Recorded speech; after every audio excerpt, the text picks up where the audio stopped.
Kajala Meghalaya, Hinin Kasni Kala Saki ya Jingple, Yaka program Naka Benta ki Nongioh Jingmyntoi, Naka PM Swanidhi Hapoh ka Rashtriya Udyamita Vikas Pariyojana. Kabadai ka project balapanyaj da katanat skill development and entrepreneurship. Hagajuk kapor, la pleru ya kani ka program Habhopal, Kanpur, Indore, Varanasi, Bharatpur, Sirchal, Dibruka bat Guwahati, Lengba ka video conference. Haba ay chingkren siya kinong patay kubor, uba bansyay marbanyang, ula ong ba kani ka Skhim, kaday na kabenta kinong de madan. Buwan na kinong de madan nong ba silong, kim tip lat, kim tip lenti, kumno banyo jingarap na kani ka Skhim.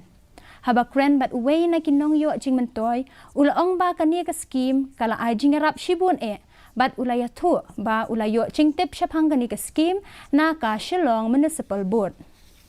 This scheme is mainly purpose for the street vendors.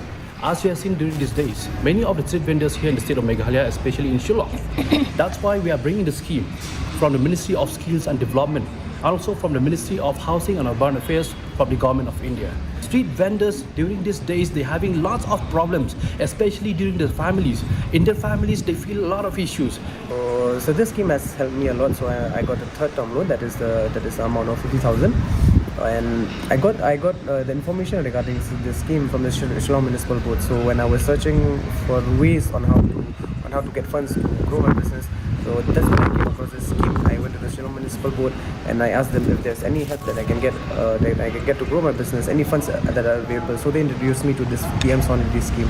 So I'm very thankful to the Shillong Municipal Board and also the government of Meghalaya and the government of India as well